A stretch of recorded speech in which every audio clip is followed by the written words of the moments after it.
सरळ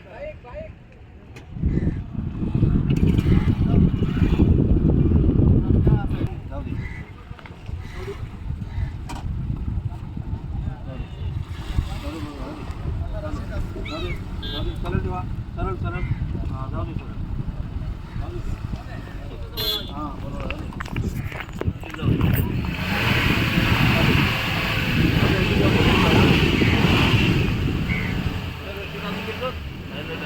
चला आतमध्ये चला.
सानू हाय का?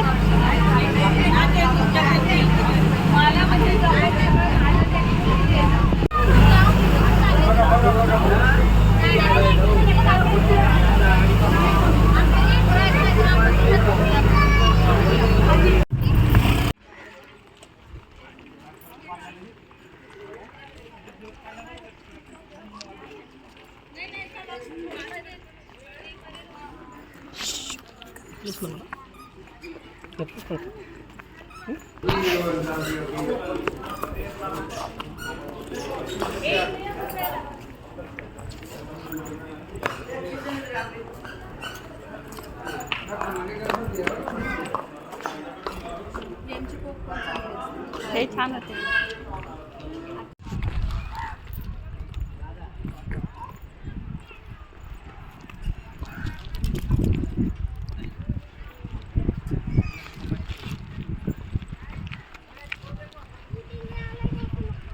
लाख रुपयाचे ते बोलले मुंबईवाले.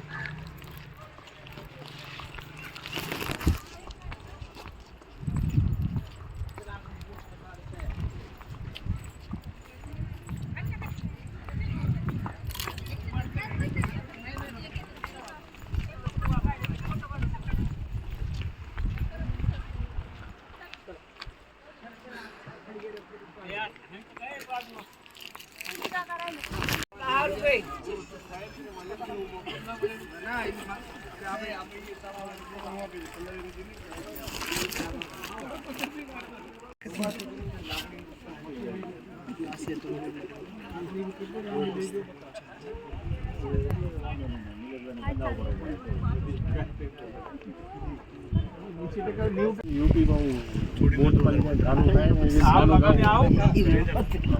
इंडिया के पास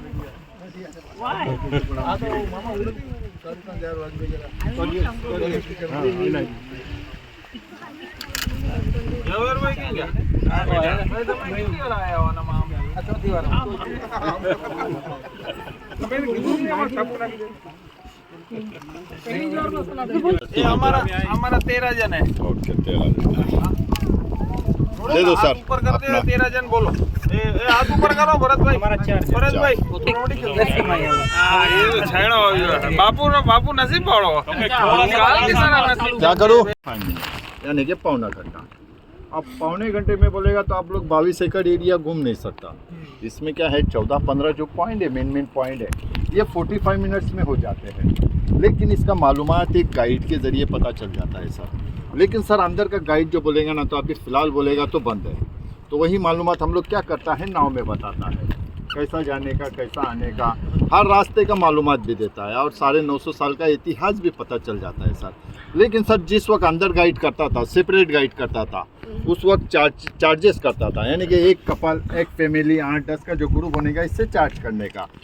1000, 1200, 1500 का चार्ज करता था, क्योंकि अंदर गाइड करता था। तो समाधि को बचाने के लिए राजाराम पाटिल से इस जगह की दरख्वास्त की, समझौता किया और सन 1118 में काम शुरू किया और सन 1140 में पूरा हो गया। किला बनने में 22 साल लग गए। 22 सालों में 22 बुरुज बना। सिद्दी लोगों ने यहाँ पर 1947 तक के राज किया। 1947 के बाद अपना तिरंगा लगता है, जैसे 15 अगस्त और 26 जनवरी। आज हिंदुस्तान का तीसरे नंबर का तोप इस जंजीरे में देखने को मिलेगा। तो हिंदुस्तान का फर्स्ट नंबर पे आने वाला तोप बीजापुर में मुल्क मैदान तोप, दूसरे नंबर पे आने वाला तोप दौलताबाद में देवगिरी किले में मेंढा तोप, और तीसरे नंबर पे आने वाला तोप इस जंजीरे का कलाल बांगड़ी, जिसका वेट वजन है 22 टन 22,000 किलो। बनाने वाले ने उसमें एक खास रीजन रखा है, जैसे हम 5 से 10 मिनट अगर धूप में रहते हैं हमारा बदन हीट हो जाता है, सर गर्म हो जाता है, लेकिन वो तो सारा दिन धूप में रहने के बाद भी गर्म नहीं होता, क्योंकि वो तो लोहा नहीं है सर। अगर लोहा रहता तो 950 सालों में समंदर की खारी हवा में सरगल के खत्म हो गया होता। वो पंच धातु का तोप है, जैसे लोहा, पीतल, तांबा, चांदी और ग्रेफाइट शीशा, ये 5 धातुओं को मिक्स करके उसे बनाया हुआ है। चलाने का सिस्टम देखना, उस जमाने में वो तोपे ट्रॉली पे रखी हुई थी, लेकिन आज ये तोपे कंक्रीट में फिट है। जब भी उन्हें चलाना होने का तो आगे से गोला बारूद लोड करते थे और उसके पीछे साइड में एक स्मॉल सा होल है, उसमें बारूद की वाट डाल के उस गोले को फायर करते थे और उस तोप के गोले का रेंज था 4 किलोमीटर और लंबाई में है 16 फीट। उसी के बाजू में 2 और तोपे है, एक का नाम है गायमुख और दूसरी का नाम है चावड़ी। ये 3 तोपे इस जंजीरे की मेन तोपे है, जो कि मेन गेट पे रखी हुई है। आप जो किला देखने जा रहा है सर, इस किले के अपोजिट में और एक किला है, यहाँ से 8-9 किलोमीटर दूरी पे। जब आप ऊपर झंडा घाटी के ऊपर जाएगा ना, तो वहाँ से वो किला आपको नजर आ जाएगा। उस किले का नाम है पद्मदुर्ग। बनाने वाले का नाम है छत्रपति शिवाजी महाराज के लड़के संभाजी राजा, जंजीरा जीतने के लिए बना रहे थे, लेकिन वो किला अनकम्प्लीट किला है, यानी कि अधूरा किला है, क्योंकि उस वक्त रायगढ़ उनकी राजधानी थी और रायगढ़ पे हमला होने की वजह से उस पद्मदुर्ग किले का काम अधूरा छोड़ के उन्हें जाना पड़ा, क्योंकि उन्हें रायगढ़ बचाना था। रायगढ़ तो बचा लिया, लेकिन यहाँ के लोगों ने उस किले पे हमला किया और उसे अपने कब्जे में कर लिया और उसका नाम कासा फोर्ट रख दिया। फिर कभी शिवाजी महाराज, संभाजी महाराज जंजीरा जीतने नहीं आए, इसी की याद में मालवन में सिंधुदुर्ग किला बनाया, जो कि वो 40 एकड़ में है, ये किला 22 एकड़ में, और पद्मदुर्ग जो किला है ये 12 एकड़ में है। इस किले में एक कुदरत का करिश्मा है कि किले के चारों ओर समंदर का खारा पानी और बीच में 2 मीठे पानी के तालाब है, और तालाब इतनी बड़ी है कि जिस नाव में हम लोग जा रहे हैं, ऐसे अगर 2 से 3 नाव अगर उठा के अंदर डाल दोगे तो घुमा सकते हैं, फिरा सकते हैं, इतने बड़े तालाब है। उस तालाब का नाम है शाही तालाब।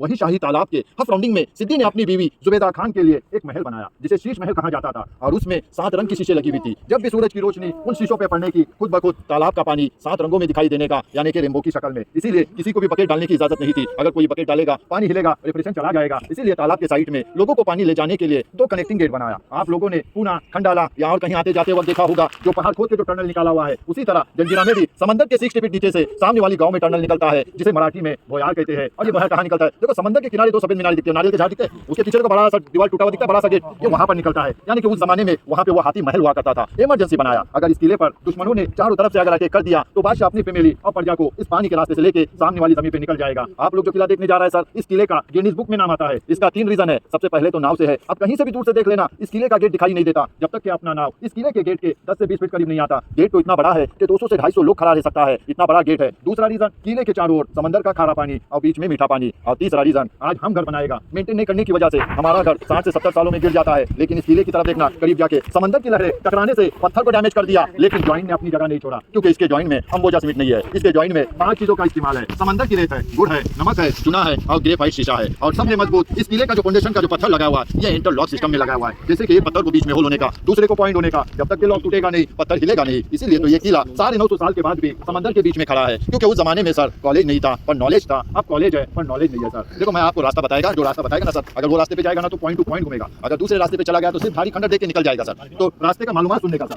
जैसा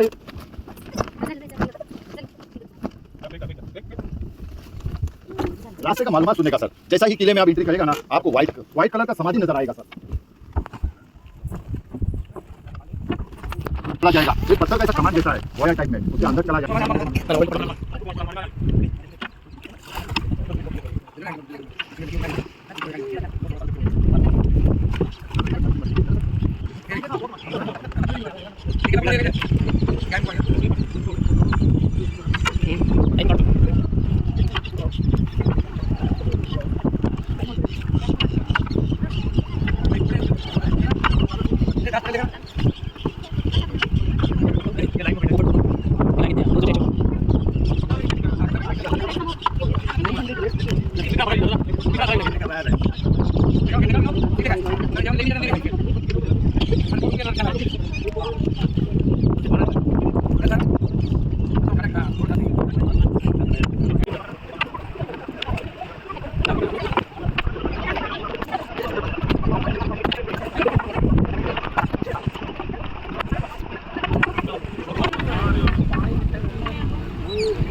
नाही रस्ता रस्ता नाही उठले तिकडं जायचंय तो याला होतं का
त्याच कोट्यामध्ये ना तर दुसरीकडे नाही